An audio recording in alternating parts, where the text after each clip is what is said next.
So how's your day been? It's early for me, man, but good. I got out of bed bright and early to make myself available for someone who reached out. A young girl in England reached out for some advice on how she could become a TED speaker, Oh, a TEDx wow. speaker, and I turned up nice and early to give her some of my time, and she didn't Listen, show up. She didn't show up to begin with, and when that happens, it's a really beautiful opportunity for me to practice the idea which I'm trying to always get better at, which is have no expectations on other people, hmm but still to show up and live and aspire to live by my values. So one of my values is to make myself available and to help and to serve others. And when someone doesn't show up, your reaction is to be upset and say, well, that's rude or that's disrespectful, or I'm not going to make myself available anymore because people don't show up, etc. That's what we can do, but I think Yeah. it's important to say no. I still want to serve. I'll still show up. I'll still make myself available, but I have no expectations on what anyone else should do. I think Yeah. it's Yeah, it's exactly. Anyway, so in the end, she messaged me and she said, "I'm so sorry. My tech was playing up. I couldn't get online. Are you still there?" And I said to her just now, "Look, I've got 10 minutes."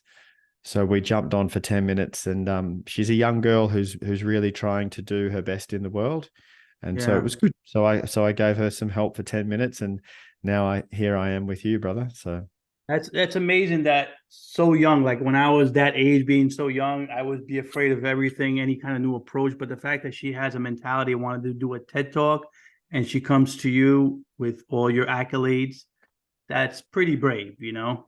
yeah, I thought so as well. When she reached out to me, um, and she actually wanted to meet, and I thought that was pretty brave. So I wanted to say to her, "Go, girl, you can do this."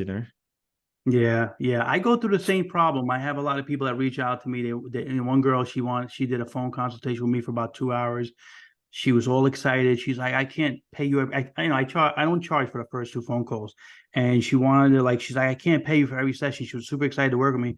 And then she kind of drifted off. So, I don't push it because, it's their journey.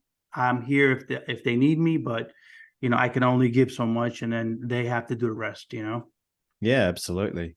Yeah, Awesome. Awesome. All right. So let's go through it. I got so many good questions for you. I'm ready to go yeah, sure, and man. I'm excited. Okay, cool. All right. My little intro for you. I want to introduce everyone, my special guest, who I'm honored that he took the time from his busy schedule to come speak with me. He's a coach. He runs motivational talks for companies and has a deeply powerful TED Talk available on YouTube. In his TED Talk, he speaks about being more comfortable with communication, no matter where in the world you are. Also, he talks about vulnerability and how it's so necessary to include it in our lives. He's also an award-winning author of a book titled The Art of Conscious Communication for Thoughtful Men. In his book, Jem takes you on a journey of personal discovery with honest and raw stories from his life and practical look at how steps in awareness can make changes in everything we do. All right, cool, cool, cool. So we're gonna get started. I went through your Instagram. I saw you have a lot of cool things that you do. You meet with big companies and you have your whiteboard that you go through everything. So, you know, tell me a little bit about the retreats, the motivational talks that you hold for the companies, on how you inspire the employees. What's your formula that you apply to the employees to get them want more from themselves? Yeah, great question, and thanks for having me on your show too, Joey. I Yeah, really yeah, appreciate you reaching out, man. yes, That's cool. yes, yeah. Um, yeah, look, I'm passionate about helping leaders create an environment, a workplace environment that is conducive to people thriving. Thriving. I mean, we Yeah. all have to earn a dollar, right? Most of us, we all have to earn a dollar, put a roof over your head and put food on the table, feed the kids, everyone has to do that. But what can Mm-hmm. that look like? And if we spend for those of us who work full time, we spend more hours, more waking hours at work than we do doing anything else apart from Yeah. sleeping, Yeah. right? But Mm-hmm. most of our life is at work. And if you want a good life, then it's really important what what the nature of your work is like for you. Is it something that you're engaged with? Is it something that you care about? Is it something that's meaningful? And how do you get along with the other people that you work with? I mean, we are as a species, human beings are a team animal. We need each other.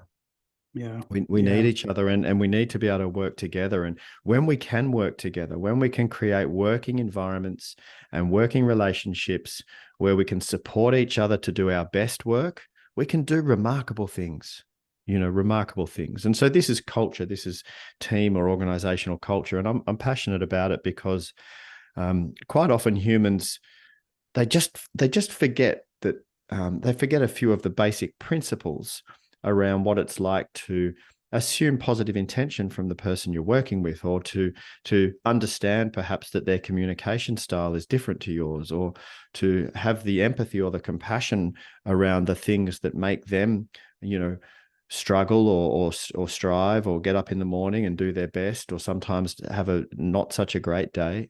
Yeah. And when we can learn more about ourselves, about human behavior, and some of the basic principles that can make our own life easier, then it makes it easier for us to get along with each other and do good work. So I'm Mhm. passionate about that. I feel very lucky that I have the opportunity to run workshops for teams where I can share some understandings that help them get along and enjoy their work and do their best work. So what's the responses you get from the employees as far as the issue with them, the pushback that they can't kind of like do as you're saying for them to do, like what's holding them up? They don't know to say this at the start. I know this is what's going on, but after a workshop, they understand that quite often our ego gets in the way. So our ego is our sense of identity. It's not a bad thing. We need to have one, apparently, because we've all got Yeah. one. So our Yeah. ego is just our sense of identity, who we think we are. But our ego is a protection mechanism, right? It's there to protect us and keep us safe, and and so it's fueled by fear. Our ego gets its petrol, its juice, its gas from fear. Mm. It's very, very defensive because it's always trying to protect itself, right? The ego is very, very defensive. It resists change because change is the unknown, and the unknown is potentially dangerous. And it's trying to keep us safe. So the ego doesn't Yeah. like change. Yeah. Mm-hmm. We Mm-hmm. can have a healthy ego. We can have a healthy sense of identity, or we can have an unhealthy ego, right? A sense of identity that's not good for us. But Okay. whatever our sense of identity is, we're very, very defensive over it. And so if someone challenges our sense of who we think we are, we get very, very defensive. We kind of cross our arms and roll our eyes, and we get a little bit assertive, or maybe for some people even aggressive. And so in the workplace, people kind of lock horns. They come at each other, and it becomes a bit of a battle. Oh, wow. And they don't even understand why they feel like they're battling or competing with each other. This is people in Yeah. the same team and the same organization, Yeah. Wow. and you think that you'd be aiming for the same higher purpose. We're all here together. We've got the same purpose. We should be working together as a team. Yeah. But people don't understand why they feel this sense of competition and this sense of, challenging each other, or locking horns over issues. And it's because their sense of identity is feeling attacked, which it's not actually, and we actually don't have that much to defend. So anyway, when I come together with people and help them open their eyes a little bit as to what's going on, and give them some tools on how to, breathe and pause and not be so reactionary, we can Yeah. make a better workplace. That's great. So they do get a lot of good feedback where they're like, yeah, I mean, why am I even getting angry or being so defensive? Like you do open their eyes to show them that, hey, look what you're doing, and they kind of like snap out of it. Yeah, absolutely. Look, it's funny. I find it fascinating, Joey. Us humans, we form our sense of identity based on things that are just ideas. Like we identify with an idea.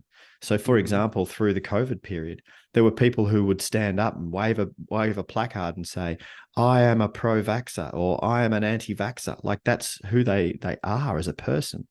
Like that's their identity. And that Or became a divide too. Who's not right, getting the vaccine? Who's getting the vaccine? Right. And then they're at war with each other, or pro-life, pro-choice, or blue and red, or black and white, And or any of yeah, these divides. And people identify. So their sense of identity is that I'm a pro-lifer or I'm a pro-choicer, say, for example, in that debate. And because it's their sense of identity, when someone disagrees with them, they feel personally attacked. So now they're going to war over this because they're feeling like their life is in danger. People forget this is just an idea you have, a way you think things should be, and when we can, people hold very tightly onto their idea of how they think the world should be, and they hold so tightly onto it, they become very, very locked and closed-minded and rigid. And there's a practice, that we can loosen our grip a little bit, just soften just a little bit and find strength like bamboo. Bamboo has this beautiful strength. It's flexible and very, very strong. It's unbreakable bamboo, live bamboo, because it's just so flexible and beautiful and strong. And it's a nice way of looking at your integrity, your strength, that you have your values, and you have the way that you choose to live, and that's good. But there needs to be some beautiful flexibility with that, so you don't break and snap. tweaking, right? Some tweaking. Yeah, just some adaptability, some open-mindedness. I mean, can you imagine that you know it all in your little tiny life? You, me, all of us, any of us, right? In Yeah. our little tiny understanding of what this life is, that we know it all. Wow, man. And that's why I've loved traveling the world and traveling into very foreign cultures and meeting people who are very, very different to me, different geographical location, different cultural location, different religious and spiritual ideas, different, and sitting and speaking and connecting and communicating and open-mindedly seeking to understand where they come from and what Yeah. their perspective of life is like, because there's so many different ways of seeing this thing we call life. Now, since you've done your travels, Jem, have you noticed, like, in your area compared to like smaller rural countries, like where you went to India, where the young boy from university understood that we all bleed the same way? Do you see a cultural change of understanding that we're all the same, or does it pretty much go across the board that people kind of have to have an ego and protect who they are, their identity, or is it different in smaller villages? As far as I can tell, every human has some sense of identity. That's very different in different cultures. In a culture like China, especially traditionally, it's changing now, but in a culture like China, it's way less about me. It's way less narcissistic, so to speak. Whereas in Yeah. the States and Australia and, in the West, it's becoming more about me. Um, Mhm. However, there's a lot of people who are doing the self-development work so that they can be better at serving others, so that they Yeah. can get better at service. So that's a good point to remember. But it's interesting, Joey. From my experience, very limited, but still quite worldly experience, most people are good people.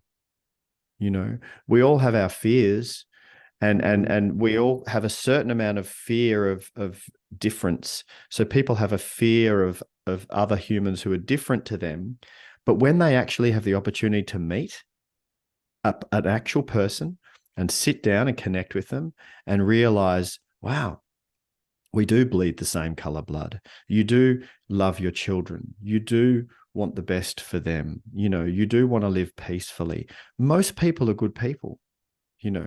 It's the extremists that get all the press and do all the crazy stuff, and that creates this worldview that humans are evil or evil against each other. But Yeah. for example, as you and I are recording this, there's the whole Hamas Israel Yep. conflict. Yep. Now, the minority of people that want to commit atrocities, raping and killing children and they are a tiny minority of the human race. Most humans don't want to do that. Most humans want to live peacefully, side by Yeah. side, you know. Yeah. So it's just good to remember that, there's a lot. I believe that humans are by nature good. You Yeah. know, people get sold on bad ideas. Some people get bought into a really bad idea, but it's the idea that's dysfunctional, not the person so much. Gotcha, gotcha. Yeah, so I was gonna mention about that with the Israeli stuff going on. Do you think like one day they could ever be like cultures can get along and understand that we all bleed the same blood, like from different like Israel with the Hamas and or if not, what else could they do to get there? Like what understanding could they need to like not kill these women and children and There maybe are plenty understand. of plenty of examples of different religious groups that live in harmony together. Mhm. Before the British Raj came in and divided, India and Pakistan and Bangladesh and said, right, all the Muslims go that way and all the Hindus go that. Before that happened, they were all living together happily. They were fine, and then the British come in with this Yeah, idea that we're going to draw these lines and create these countries and these boundaries. And that was a pretty bad idea. But look, yeah. there's always going to be extremists, unfortunately. And extremists, because they're extreme, they do extreme things, but they are a minority. I really believe the majority of people are happy to live peacefully. Yeah, no, it's true.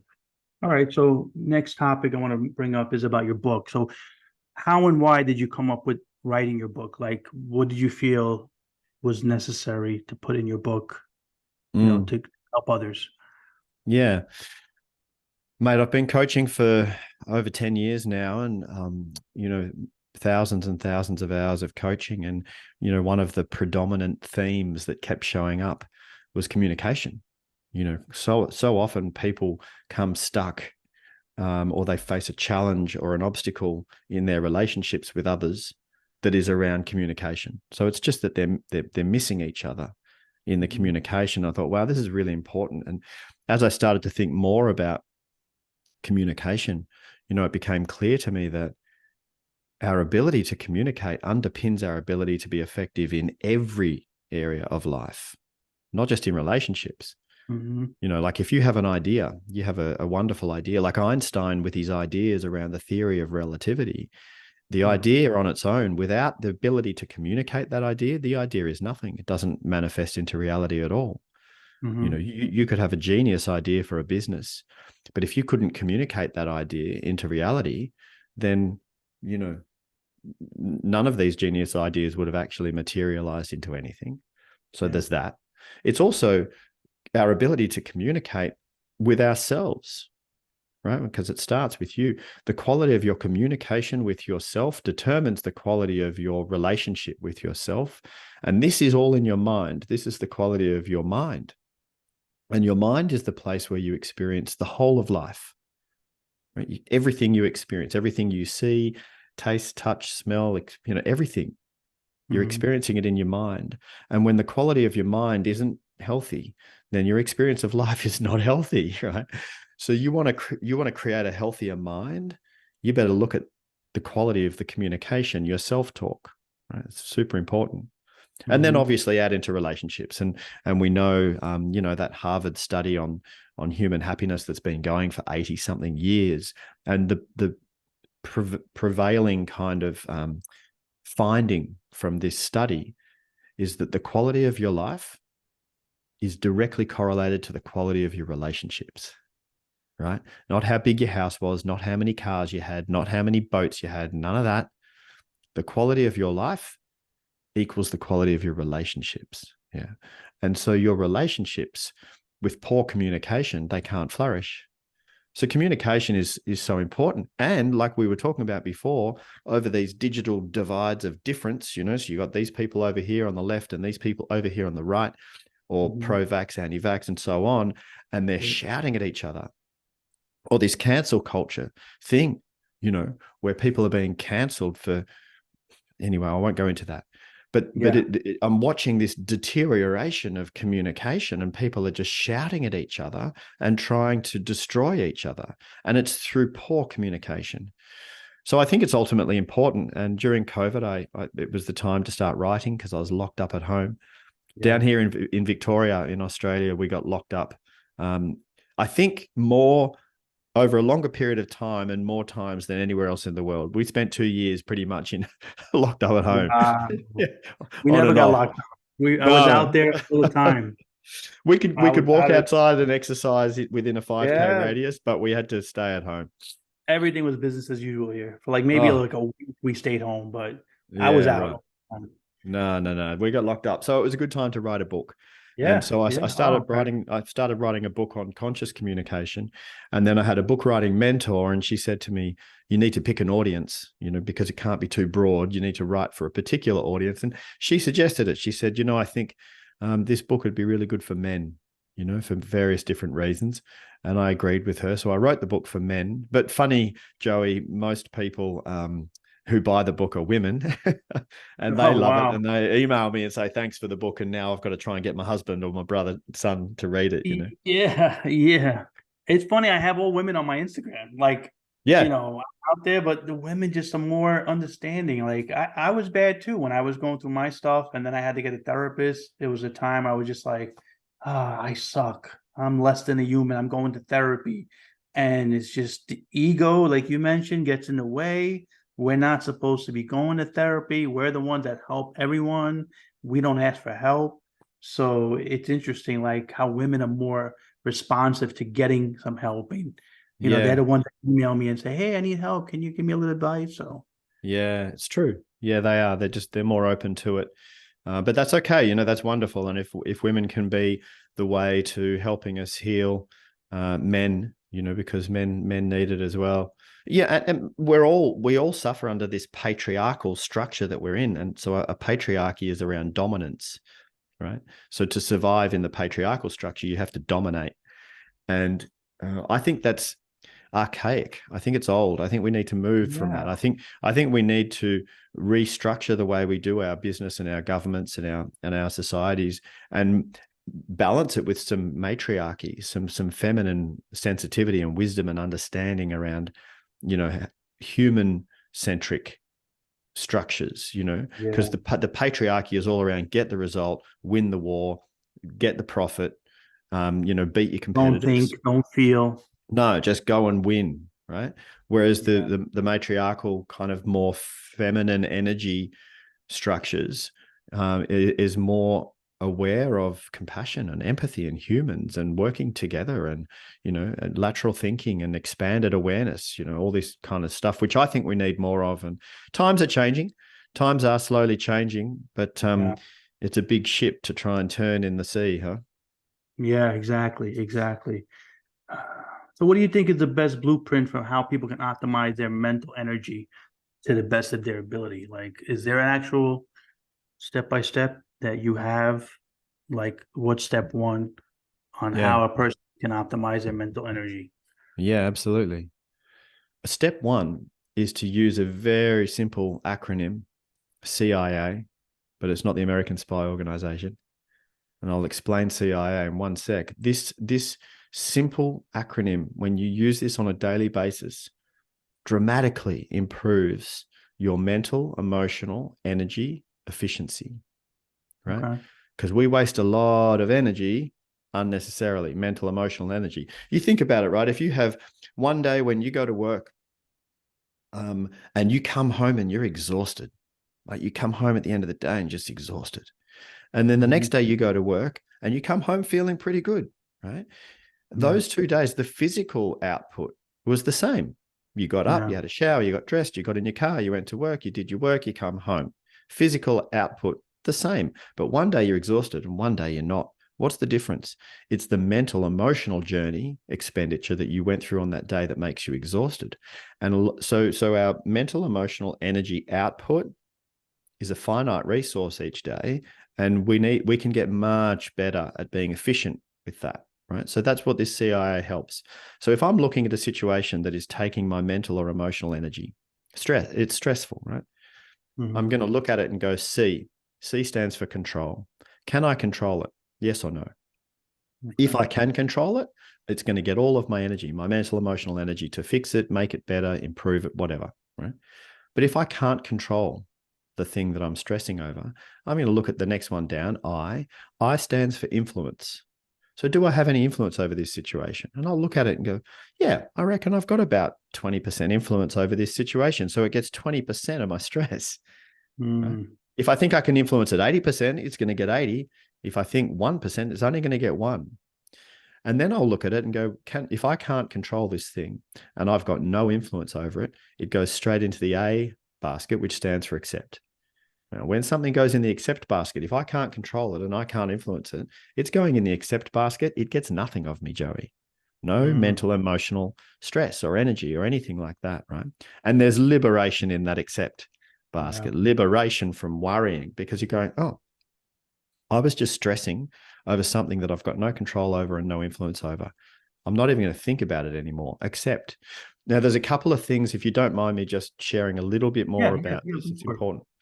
So a couple of things with acceptance. So if I accept everything that's happened in the past, the good, the bad, the ugly, right? I accept that it happened because it did.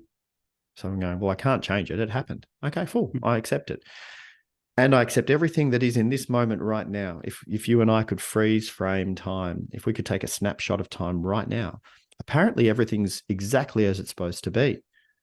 The good, the bad, the horrible, all of it. It's meant to be the way it is because there it is, right? Now, that doesn't mean I approve.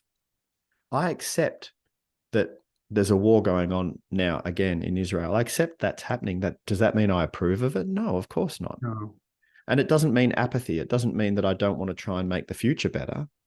It means that I accept the past, right? And in fact, by accepting the past, rather than wasting my energy going, no, that shouldn't be happening, I can put that energy into, well, what can I do about it? If anything, where can I have some influence? Where can I try and create a more positive future? So CIA is a good place to start in terms of mental energy.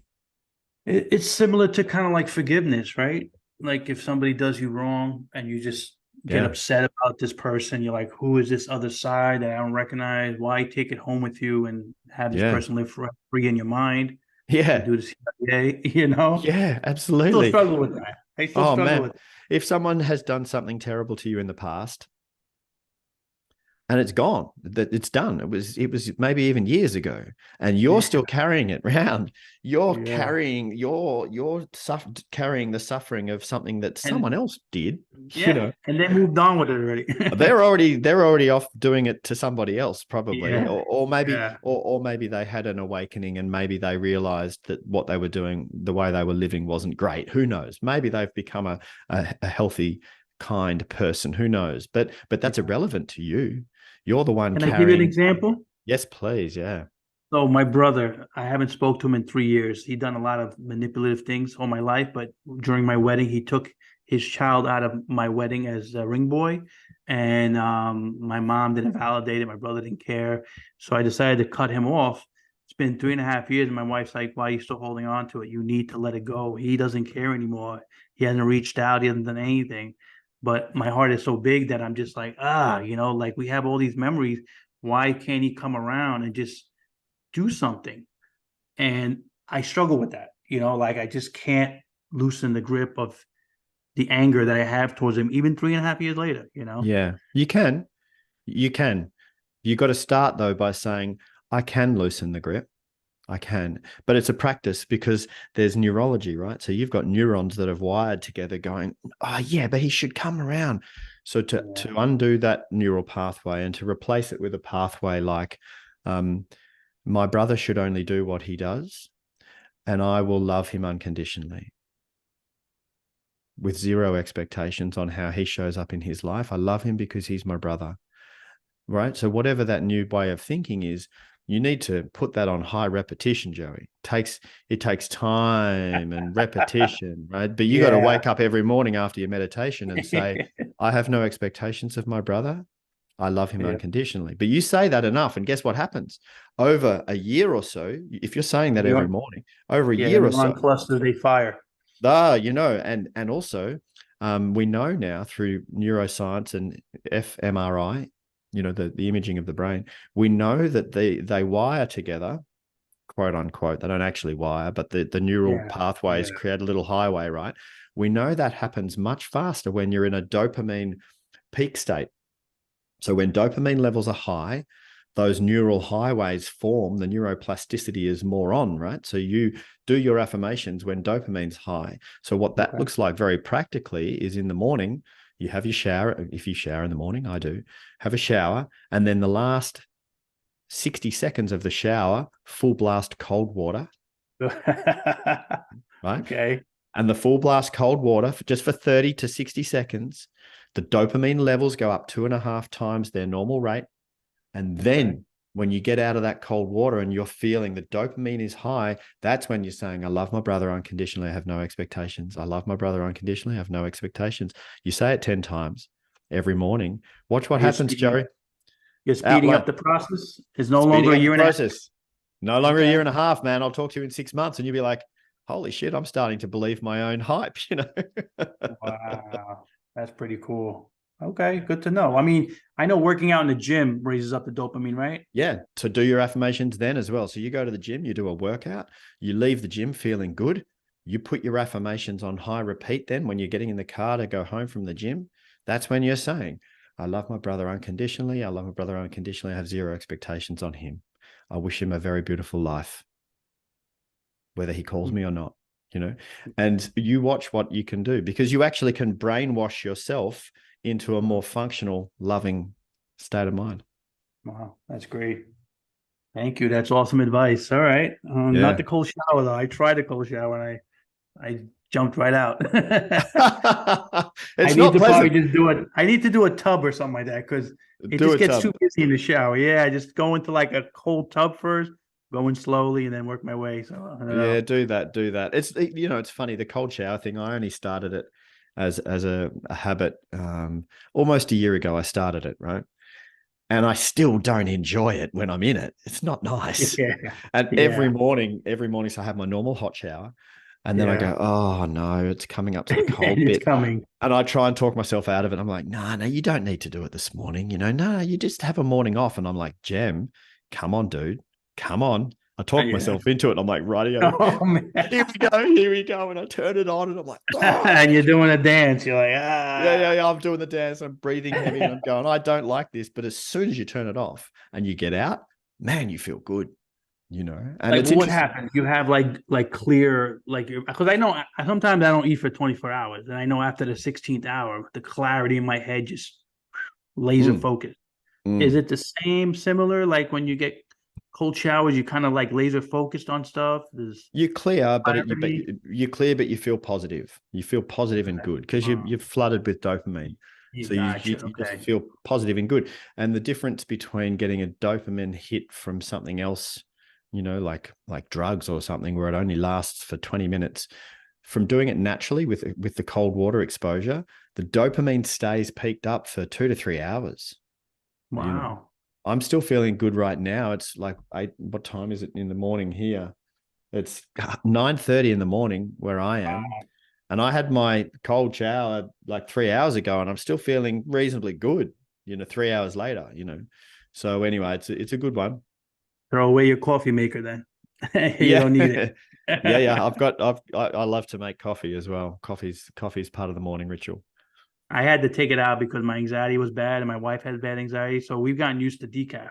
And Uh-huh. it's just, Right. yeah. In the beginning, it was like, what is this? The caffeine's not in it. Now, if Yeah. we do a caffeinated one, it's like too strong for us. Yeah, So yeah, yeah. Do you we've meditate? acclimated ourselves with the decaf and we enjoy it. Oh, beautiful. Do you Yeah. meditate? Was that? Do you I meditate? meditate. I used to do it. I used to do one called Simply Being, but I do a lot of somatic experience. Uh-huh. So And mindfulness meditation. So I meditate for 20 minutes every morning. Mindfulness meditation is wonderful for reducing levels of anxiety. okay.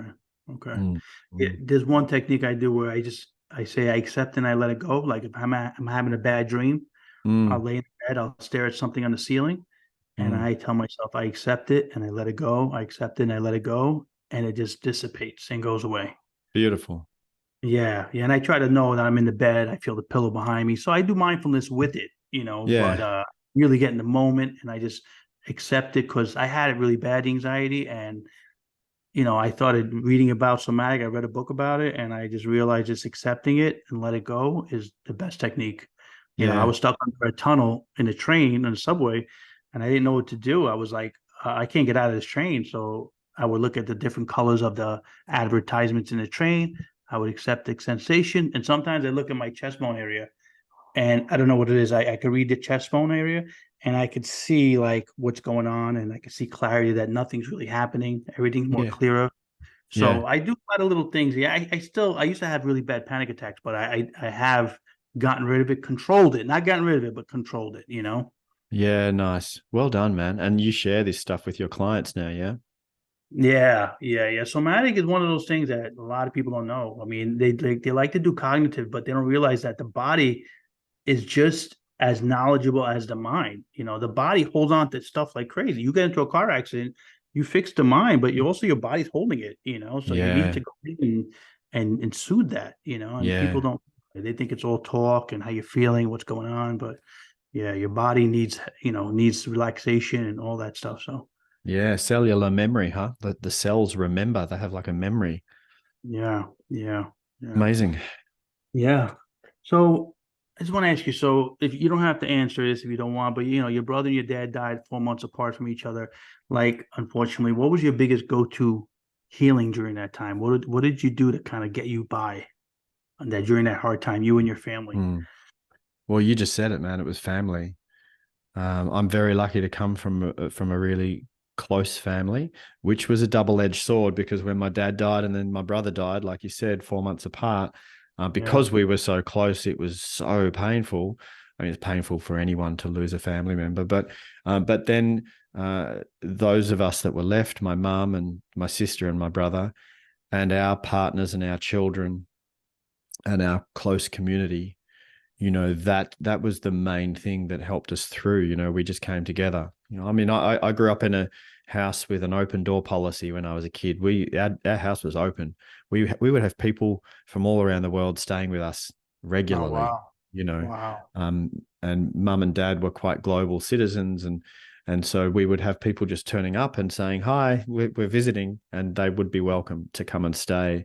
So it was the same in grieving. When we had a death in the family, it was the same. The front door was open. We didn't close the windows and the shutters and the blinds and the doors and grieve in private. We opened the door, and people came, and we grieved in community, um, which was beautiful and really cathartic and really helpful.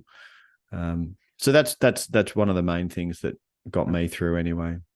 Communication, right? There was a communication involved. You guys had you were able to share your story with everyone, and everyone was listening. Yeah. Everybody was responsive to you. They guided you day by day. It's a day by day process, right? Of grieving. You have Yeah. to Yeah. speak about it, be okay with crying about it. There was no judgment.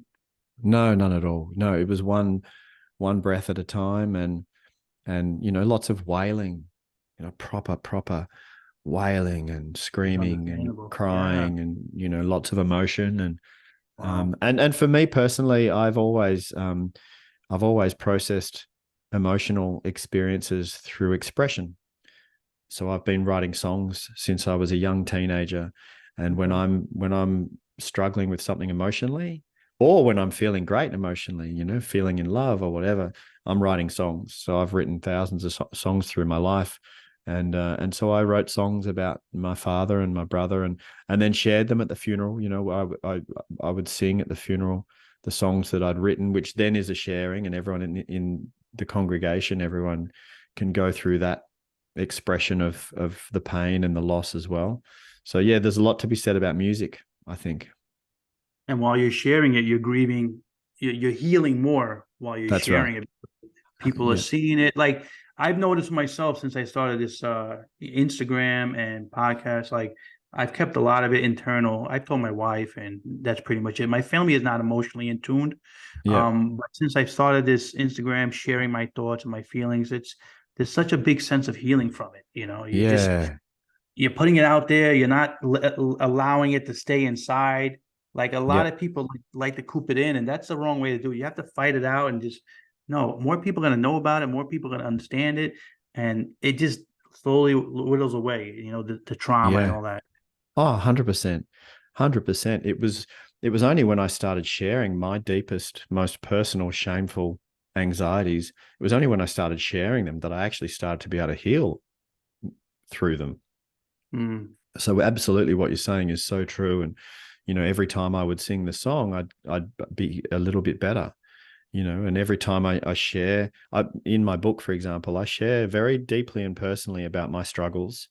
And by writing the book and putting it out there and going, wow, it's not like I'm holding on to it anymore. It's like I've set it free to help others. When we come from a place of service, when we think about what can I do to hopefully try and make someone else's life just a little bit better, and for anyone listening to this, if you sometimes experience depression, say, or you get gripped by anxiety and you feel stuck, if you can somehow just think, who is somebody in my life that I could do something for to make them feel a little bit better? And if you take that action, pick up that phone and just ring someone and tell them that you love them, or ring that family member and say, hey, can I go and get the groceries for you? Or if you can just find a little way to do something for somebody else, you feel just a little bit better and you go, oh, I can breathe again. It's really quite a beautiful process.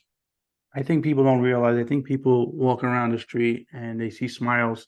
Like I just posted something with a little boy crying, and the gentleman. It was a sketch. A little boy crying inside of his head, and the gentleman's laughing on the outside. And I think people get lost in the idea of, if I share it, I mean, he's so happy. He has no time for me. People don't understand it. People walking around the street smiling, but I was like that. You start to think everybody's one dimensional, and there's nothing happening to them, and you start to live in a world where I'm the only one that has this Yeah. trauma. Yeah. If you speak about it, you're going to get laughed on. But people have to understand that everybody walking on down the street who's been homeless, who has a loss of life, who's been going through stuff, sexual abuse, we all have stories that we're going through. So, Yeah. just brave up and get the right person that you feel almost 100% that won't look down on you, and trust that a lot of people that that talk to me, they don't have anybody. They're like, I'm on my own dealing with this trauma. And that's the Yeah. worst thing to do, man. You have Yeah. to Yeah. speak. Yeah, Yeah. absolutely.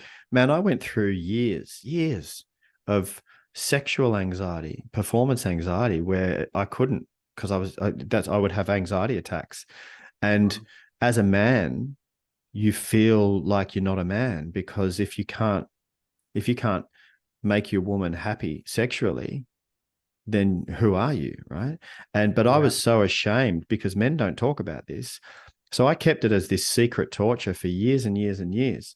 But you know what happened, Joey? When I finally started to heal and have the courage to talk about this in safe environments, men's groups, men's circles, and I started to talk about it, the number of men that came up to me and went, oh my God, you too? I thought I was alone. Hmm. I thought I was alone in that terrible world. And I Yeah. realized that I wasn't alone. But for years, like exactly what you said, I thought I was the Yeah. only one. And you just spend so many years just torturing yourself when it could have been so quick. I was the same way when I thought in my group therapy. I did it for 3 years. I'm like, I sat there and I'm like, everybody's going through almost the same thing I'm going through. Like, what was I Yeah. worried about? And you Yeah. beat yourself up so many years when you don't have to. Yeah. Yeah. Ah. Well, I'm glad we know this now, man, and we can share this, and hopefully someone hears this and goes, wow, okay, I'm going to have the courage to go and talk about my stuff. Yeah, that's what it's about. Just we're here to light a spark so the person can get going, like Yeah. get them, okay, I got this. They're doing it, they did it, especially men. My podcast is with another gentleman, and not many guys contact me. So men, I feel like if you have two guys that have struggled and we're all talking, with me and him are talking about being vulnerable, and we get scared when we're in a crowded restaurant, like we're out there. We're telling you that we don't mind being vulnerable. And Yeah. hopefully other men can see that and say, drop the whole macho thing, you don't Yeah. need it. That's true. Yeah. Nice. So why do you think people choose aggressive approaches in heated situations? Is it something that they're taught in childhood that they have to kind of like defend themselves? Is that the ego again coming back? Yeah. Yeah. Yeah. Yeah. Yeah. So it's the combination of the ego, and the patriarchal structure, which is a structure that relies on dominance. So I have to Yeah. beat you to survive. Not only to survive, but if I want to be successful in life, I have to beat you for me to be successful. So we go to war with each other in this So structure. now, if it's two women that can't stop the heated exchange, that's different, right? That's not. Well, it's also women competing in a patriarchal structure as well. Like they're in this Oh, they could structure be where okay. to be successful as a woman, you have to it's competitive, right? There's this innate kind of competitive nature that women have to experience with each other. It's fascinating with my wife, when we go out and we talk about it, and she'll say sometimes we'll go to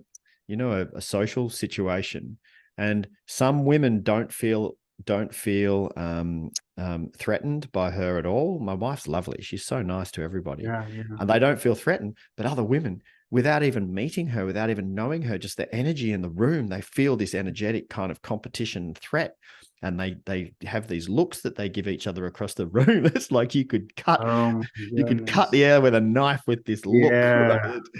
Men don't have that so much. Men are just like, if they want to compete with each other, they go outside and get it on. Women Whereas, take it a little longer. They give the eye for a while, like, oh, they do it energetically, and they do it with these, it's interesting to watch. I know I'm generalizing. I know, but that's yeah, okay. no, of course. It's not Um, everyone. Yeah. I but mean, but there's a no, lot this of women. competition thing, and it's ego, man. It's ego. It's ego, because when you are so caught in your ego, you are defensive.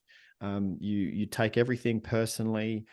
Someone can be doing something and you take it personally and you get offended, and it's like, my God, why are you so easily offended by Yeah. other people doing their thing? I mean, I feel like getting a t-shirt, Joey, that says I am not offendable. you can you can you can call me. You would have like puzzledness going on, maybe whole conversations happening on you. Oh man, you know what? You can call me whatever you want. Call me whatever pronoun you want. I really don't mind. Call me an animal if you want. I don't care. I don't Yeah. mind. That's your journey, and my journey is to keep developing the ability to be not offendable. you know. But how did you get there? Like, how did you become non-offendable? Were you always like that?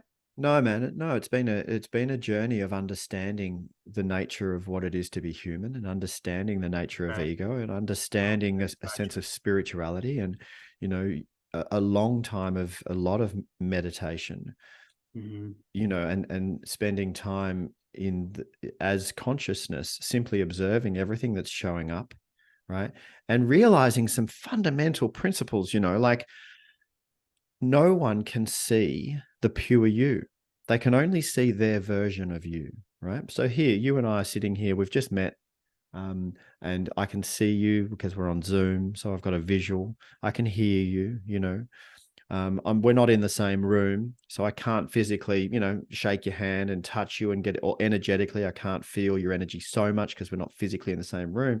But I've Yeah. got this information that I'm perceiving that's you, right? But when Yeah. I'm perceiving you visually and auditory, that information is going through my filtering system, my biases, my beliefs, my association to the past. So I can only perceive you in my mind, and I can only perceive my version of Joey. You might look like an old buddy of mine who I was really close with, and so subconsciously I like you because you remind me of this guy that I knew, right? Or you might look like an uncle who was mean and horrible to me when I was a 2-year-old. And so I have this subconscious kind of filtering going, oh, I'm not sure if I trust this guy, Joey, blah, blah, blah. Yeah. Right. And it's all subconscious, but my version of you is very much my version of you. If we got 10 people in a room and asked them to describe you, 10 people who know you, you're going to get 10 slightly different versions of Joey. Right. Yeah. So my point is that no one can see the pure you. They can only see their version of you. So when someone's abusive to you, verbally abusive, like they say terrible things, they're actually being verbally abusive to their projection of you in their mind, Mm. Wow. right? It's That's not deep. personal.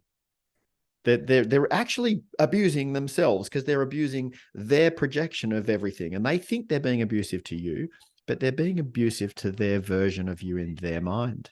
Now, Yeah. this blew my mind when I understood this. I'm like, wow. So when I'm driving in the traffic and that angry driver is, giving me the bird through the window and they're screaming out their car at me, they're not actually screaming at me. Yeah. They're screaming at their projection of me in their mind. They're screaming at themselves. That's them. That's their life. That's the way they go through life. It's actually not Yeah. about me. And if it was me or a different driver, they're still going to be doing the same thing. So I'm not going to take it personally. I'm like, well, I'm not taking that personally. I'm going to add one more to that on top of that. So we interviewed, me and my podcast buddy, we interviewed a therapist, talk therapist. And I told her, I said, I have no anxiety for anywhere, but on the plane. And right away she goes, do you have you have to control the situation? And I said, yeah, when I was younger, my mom didn't help me with the bullying because I was a short kid. She would kind of dismiss me when I came home and say, these kids are bothering me. School sucked because kids would bother me. So I hated being out of control. And Mm, at some point in my childhood, I made a decision that I will never be in that situation again of loss of control. So yeah. what kills me is that if somebody flips me the bird and they're driving by me, I can't understand. If I can't understand, I'm not controlling the situation. And Mm, that sends a signal to my amygdala to yep. say, hey, you can't control this. Remember what happened when you were younger? That was chaos. So I'm in Yeah. the process of working on that right now Yeah. because I'm like, I didn't see it. And then she told me, and I'm like, wait a minute, I should have saw this all along. And, that's the thing I struggle with is that, like my brother, I can't control why he's like that. I can't figure I always want to figure things out. I have to understand. It doesn't make 1 + 1 is not 2 in that situation. And that kills me because I can't control the answer. And Yeah. that is the big thing for me. Is when somebody's flipping me the bird, what did I do? I just tapped the horn and I can't control. But I think Yeah. once I heal that, I think that clarity will come more in focus, Yeah. Yeah. Yeah. You know that CIA model I shared with you before, right? Yeah. So that person just flipped me the bird. Can I control that they did that? No. Can I No. influence that they did that? No. So I'm just going to No. accept they just did that, right? Because I'm not going to fight with reality. So the Yeah. suffering that we do, the mental suffering that we do, is in the gap between our expectations and reality. So Yeah. my expectations was that you shouldn't flip me the bird. Yeah, but they just did. Yeah, but they shouldn't have. That was terrible, but they just did. Right? So you can argue with reality as much as you want. You can go, yeah, but they shouldn't have done that. But they did, dude. Reality will always win. So Yeah. did that person just flip me the bird? Yes, they Yeah. did. Can I change or influence that? No, I can't. I'm 100% going to accept that shit and get on with the stuff that I can actually have some control over, right? Yeah. And this Yeah. this practice of acceptance is like anything we practice, man. If you've never played tennis before and someone comes up to you and says, "Hey, Joey, serve this tennis ball, right? Throw this tennis ball up in the air and hit it over there into that square." And you've never done it before, you're not going to be able to do it. You throw the ball up, it goes a bit sideways, or you try and hit it and you miss it, or it doesn't work. If you stand there every day after work and practice serving that tennis ball, over time, you start to do it and then you get better at it. And then these neural pathways that are required for you to throw the ball in the air and hit it over the thing, they start to form a little neural highway. You start to get better at serving the tennis ball. Then it becomes second nature. 2 years from now, you say, "Hey, Jem, let's go have a hit of tennis." And you don't even think about it. You just throw it up and you serve it, right? Now, that's the same with any mind practice. So take Mhm. acceptance, for example. Okay. When I first started using this CIA model 10 years ago, someone flipped me the bird. I go, I can't control that. I'm just going to accept they just did that. And then 5 minutes later, I'm going, yeah, no, I'm not okay with it, right? And then I'm going, no, accept it. You can't change it. No, I'd accept it. And then 10 minutes later, I'm going, no, I'm still not okay with it, right? Yeah. So, Yeah. it was Okay. like this, but over time, now, when someone flips me the bird in the traffic, I have a little laugh and I don't even think about it anymore. So Hmm. what I'm saying is that the neural pathways required to accept that which I can't control or influence have formed really quite well now. They're continuing Oh, to form okay. with practice over time. So the more you Yeah. practice acceptance, the better you get at it. Wow. That's really good. Okay. I'm gonna definitely give you a feedback on Awesome, that. man. So what I saw one of your videos that you were making some tomato dish and you talked about being grounded. So with this distracted world with social media and everybody's on their phone, like what can you tell everyone about some type of technique while you're like hugging your phone, like to kind of say, hey, I struggle with this too. My wife is like, you're always on that phone because I'm trying to build a page on Instagram. But Mm, like you gotta have, Saturdays we do only no phone, no technology. And it really so nice, man. It's so nice. It's hard mm, for the first few hours in the morning, but it's yeah. so nice to the day. So what do you think is the best way to kind of, because when people are hyper vigilant, they're like in that next, I call it like outer space. They're in their phone, they're not in their body anymore. Mm, Like, what can you do to kind of like, okay, come back? You need to be doing this a couple of times a day here. You shouldn't be like yeah. not in your body. I guess meditation would be probably the answer, right? Yeah, I mean, like um, my daily practice of meditation certainly is the opportunity for me to do that. Um, yeah, look, it depends on the person, right? Because so you might be someone who needs structure.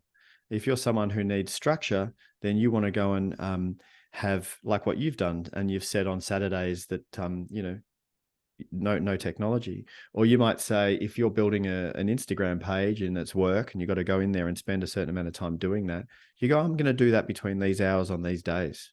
I'm going to have some structure around that. For Yeah. other people, little reminders, you can have a little sticky note around the house saying, hey, stop what you're doing, put your phone down, pause, look up, look around, smell the roses for a second, Yeah. right? Yeah. Find some nature, like even if it's just a tree in the yard, or a park down the street, find some nature and just go and stand in nature for a second and just remember, this comes first, as in nature comes first. I am of nature, not the other way around. Hmm. For me on a clear night, if you can ever see stars, that's an immediate access to perspective of, um, the reality of where we are. Just to look Yeah. up and see the expanse up there and to contemplate and go, wow, I am a tiny, tiny, tiny, tiny speck on a Yeah. little speck that's orbiting around a sun that is one star of billions and billions and billions of stars. Yeah. Like I am so small. My problems actually are pretty small too. So to just remember that perspective in our place in nature, I think it's really important. And once something becomes habitual, then you're just doing it automatically, right? You know. Yeah. Yeah. So, anyways, yeah. Creating a habit. Yeah, exactly. Um, like, okay, so communication, you speak about communication. Like our generation didn't have social media and this vulgarness of commenting back and forth. I mean, I just read something. I like my basketball team here, and they're literally fighting back and forth. An older gentleman with a young kid about the team, and just no holds bar. Like, what do you think about the new generation of younger kids now with just there's no filter, there's no structure there with communication. Like how can we, like, as a parent, if you're a parent, how do you get your son to a level like where we grew up, where there was no, when there was structure, you go meet a person, you say, how you doing, nice to meet you. You don't just let loose and say, oh, you're an idiot, you're a moron. Like Mm, we've lost a little bit here in this new generation. yeah, it's tricky, man. It's really tricky. My kids my sons are 19 and 17, and my partner has a 16-year-old girl and 14-year-old boy. So there's four teenagers there, and Yeah. I've just tried to do my best through example. I have beautiful communication with all four of them, especially with my two boys. We sit and we talk about anything and everything, and I've just made the time to try and do that. Talk with things that they're into. Like Yeah. I'll go and sit with one of my boys if he's on his screen. I'll sit with him and ask him, "What are you into, man? What are you watching? What? Tell me about that." And I'll seek to understand what he's interested in. Let's have a conversation about what you're into, not what I'm into, but also in terms of the basic manners that I think help people through life. Being polite and respectful to other humans, I think, is a wonderful way to live a good life. People are much more receptive to you. People want to help you more. You can work together better if you're polite and respectful. So I've always been polite and respectful, and thankfully my boys have just copied that. So when they meet a stranger, they're courteous, and when we have guests come to our house, they're polite. So I don't know, man. You just have to live by example and hope that it works. Yeah, yeah. Find areas where there's a lesson to be learned with your child. Like, don't forget about your children, right? In the emotional level. A lot Mm, of parents, like my parents, didn't know about emotional caring, and that's such mm, an important feature. All they do is feed me and give me shelter, and that emotional part is just my wife too. Her mom is just not nil with the emotion. So I think, not saying all, but feel like the new generation who doesn't have that emotional connection with a parent figure mm. feel okay with just letting loose online and bullying, cyberbullying, and all that stuff. Yeah, yeah, that's it, man. So, so how do we? Okay, you have more time, Jeff? You're okay? I'm just messaging a client who was calling me on the hour Okay, just to say, let give me me know. 5. So let's have another few minutes, Joey. And Okay, great, uh, great. I'm gonna have one more. Um, when going through a business decision, I saw you put this on your post. How much of the decision is based off of trying to make money, and how much of it is integrity, your core values, who you are, and what you stand for? Like, how do you divide that up? Like making the decision, like, okay, this is because I believe in this, and this will help me with my financials. I think the first part of the decision making process, the first part of the critical thinking is, for what purpose am I doing this? Is this going to benefit the greater good? So am I going to add some value in some way through this product or this service? Am I going to make someone's life better somewhere? Right? That's got to be the first thing you think about. And then, of course, you have to have business acumen and go, well, I think it's viable. I mean, if I'm going to keep trying to make other people's lives better in some way, if I'm going to add value to somebody else's life in some way, that's great. But if Yeah, it's not financially viable and I keep doing it, I'm going to lose money and the company's going to shut down. of So first course. things first, am I adding value? Second thing, how do I make that work so that it's going to make some money? But if you're only focused on profit, if that's all you're focused on, uh, you're not going to be happy for a start, because profit doesn't create happiness. We think it does, but it actually doesn't. And then it Yeah. becomes meaningless, even if you're really good at making money. I know some very wealthy people who are miserable, Wow. right? Because they're really good at making money, Yeah. but there's no meaning to it for them. So they've become depressed and they're, addicted to something or other, and they're just not happy. Yeah. So there's got to be some meaning or purpose to it. And then you need to think about, well, how am I going to make it work financially? Yeah. That makes sense. All right, Jen. Let us know. What are you up to? What do you got coming up? Man, my exciting news is I've just been signed by an American publisher, Mango Oh, Publishing in Miami, Florida, have just picked wow. me up as an author. They're Great. gonna repurpose my book, and they're gonna start pushing the first book out, and then there's going to be a series of books. So I'm now Nice. represented in the States with a publisher, and I'm excited, man. Hopefully I'll be over there next year doing some book tours and speaking events. Great. So you have a book lined up right now that you're writing, or you have already books ready to go, ready to be put out? No, I've got the first one that was written, The Art of Conscious Communication for Yeah. Thoughtful Men. There's a series where it's the art of conscious communication for leaders and teams and partners and parents, etc. Okay. But there's Okay. also a couple of other books that are in my mind, and I'm just not sure which one to write first. But the publisher will help me. They'll probably say you should write this one first, Great. and then I'll write it. That's great. Awesome. Congrats on that. Cool, man. So that's what I'm excited about. Oh, And your listeners can find it all on jemfuller.com, or follow me on Instagram like you did. Find me on Insta, and that's Jem Fuller as well. awesome, man. Awesome. Thank you so much, Jem, for giving me your time. I appreciate all your wealth of information. Amazing stuff. You're welcome, man. Nice to meet you. And yeah, stay in touch, Joey. Okay, we'll do it. I'll let you know about that cold shower. Awesome. All right, Jen. Take care. All the best. Have a great day. Okay, bros, man. Awesome, man. Have a great day. Thank you. Bye Cool, bye. cool. Bye.